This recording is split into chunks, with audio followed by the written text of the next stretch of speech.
Bueno, primero agradecer porque estar acá en Galvez de nuevo es un placer y sobre todo compartir en esta invitación con la Municipalidad de la ciudad, la Secretaría de Cultura, todo lo que tiene que ver con compartir un libro específicamente de educación, en un tiempo que está siempre en diálogo, en tensión, en conflicto, porque de algún modo la educación es eso.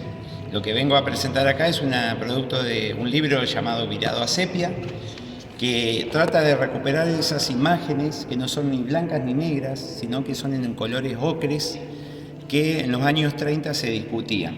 En los años 30, recordemos, arranca con el golpe de Estado en 1930 hasta el 43, y ahí se da un fenómeno muy interesante, poco estudiado. A veces se habla mucho de la ley 1420, pero no se la conoce a fondo, y recordemos que la ley nacional no regula a las provincias.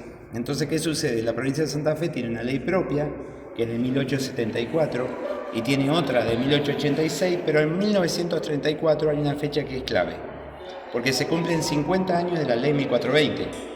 Y la provincia de Santa Fe, con el gobierno de Luciano Molinas, por primera vez en la historia, el PDP, modifica la ley y la convierte en educación laica. Eso genera una enorme resistencia, conflictos y la intervención del 35 para darle paso al gobierno de Manuel María de Iriondo, conocido como Manucho, un gobierno del radicalismo antipersonalista, conservador. Y bueno, esto es muy interesante porque ahí hay escuela nueva, las hermanas Cosettini, la reforma de la escuela normal, la formación, los conflictos del magisterio. O sea, es una etapa que digamos, estoy contento de poder haberla tomado porque a veces uno tiene una imagen en lo que damos en historia en la escuela que los 30 fueron oscuros. O sea, que en los 30 hubo un golpe de Estado, que había conservadores y que había fraude y no había más que nada, no había más nada. Lo que demuestra el libro es que hay mucho más. Pero bueno, para eso hay que ir a los archivos. Bueno, y sirve también para llevarlo a la actualidad, aquello que se ha vivido en la década del 30, llevarlo extrapolarlo a esta actualidad. Sí, primero porque bueno, en ese momento no había paritarias. Segundo, porque había una asociación provincial del magisterio que es de 1928, pero en el 34 aparece la Asociación del Magisterio Católico, porque ahí hay todo un debate. El demoprogresismo recupera la reforma de la Constitución del 21 y con eso, la reforma de la ley del 34, al promover la educación laica, va contra aquello que la ley del 83 le había delegado la conducción del sistema educativo, que es del sector católico. ¿Quién lidera la formación de los cuadros de la élite en la ciudad de Santa Fe y en el Gran Santa Fe? Es el Colegio de la Inmaculada Concepción. Por eso en Santa Fe demora bastante la escuela normal, siendo que hay un normal 1 y normal 2 en Rosario y un normal en Esperanza. Y después, en 1910, el normal de San Justo. ¿Por qué? Porque, bueno, el monopolio de la formación básicamente superior en la ciudad de Santa Fe lo tiene hasta principios del siglo XX la Inmaculada Concepción. Cuando esta ley toca el riñón de quién va a tener la potestad de la formación, bueno, genera una resistencia. Pero es como vos decís, siempre está esa posibilidad de pasado y presente constantemente en diálogo para conocer mejor esta provincia también. ¿Hay coincidencias con ese ayer y con el hoy, con el presente? ¿Hay coincidencias? Sí, plenas, porque a veces uno piensa como que la educación es una sola línea, como que es un solo sistema. Y en ese momento se empieza a hablar de la educación, por ejemplo, el Estado keynesiano. Manuel María de Iriondo es el patronato de menores, el menor visto como un problema, que no era tan así a fines del siglo XIX. El menor, el que está en el orfanato, el menor que no va a la escuela. Acordémonos que en los 30 el principal problema del sistema educativo es el analfabetismo. Estamos conmemorando los 50 años de la ley 1420 y las tasas de analfabetismo son enormes.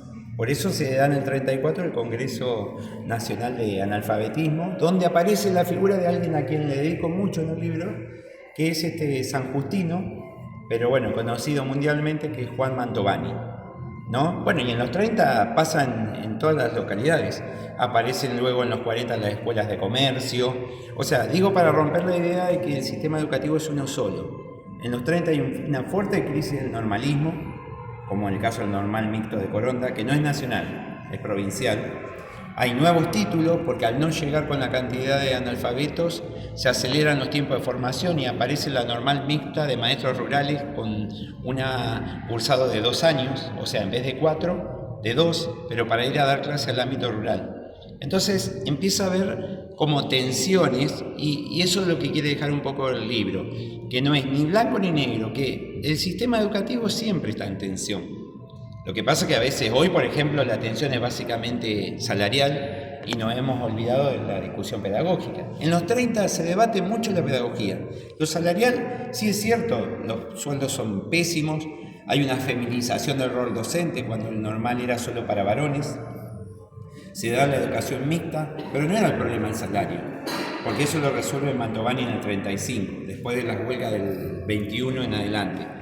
Y hoy parecería solo el salario cuando tenemos un problema de matriz pedagógica. De hecho, en el 34, Juan Mantovani pasa esto, es derrotado Luciano Molina triunfa y es derrotado Manuel María de Iriondo, y se convierte en ministro de Instrucción Pública del presidente Agustín P. Justo. En el 34 promueve una reforma a la educación secundaria, que no se da ni en el 34 ni hasta ahora. Entonces nosotros estamos también desaprovechando, no la discusión salarial, que es sumamente importante, es qué educación queremos. Entonces, bueno, esa pregunta sigue hoy.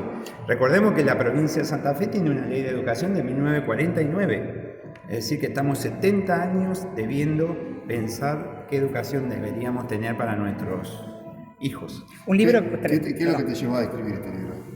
Bueno, primero, ustedes saben que yo siempre estuve en educación y bueno, y al tener otros tiempos me he dedicado a cerrar un capítulo que era el doctorado y la maestría. Entonces lo cerré, ya tenía tiempo, habían pasado 10 años y siempre digo, nunca es tarde poder entrar a los archivos y también tu pregunta es muy buena porque es un hijo de la pandemia.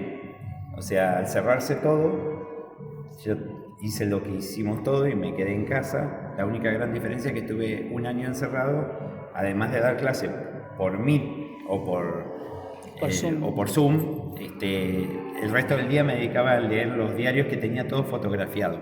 De Buenos Aires, de Rosario, las sesiones, los debates parlamentarios, la prensa.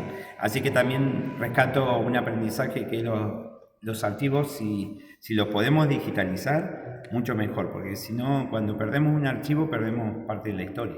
¿Un libro que lo presentás acá y que lo vas a seguir presentando en otros lugares? Sí, la verdad que somos, digamos, no hay nada mejor que te inviten. Así que eso para nosotros no es por la cantidad de personas, sino que lo que tiene el sistema educativo que en cada lugar tomó formas distintas. No se repite la historia, por ejemplo, de Coronda y Galvez o Santa Fe y Galvez, las escuelas rurales, escuelas confesionales. Yo siempre digo, Galvez tiene una tradición laica, pero también tiene una confesional fuerte. De hecho, la formación que cumplió hace muy poco tiempo del Calvario, bueno, Coronda no tiene tradición confesional. O sea, justamente hay una sola y es la normal.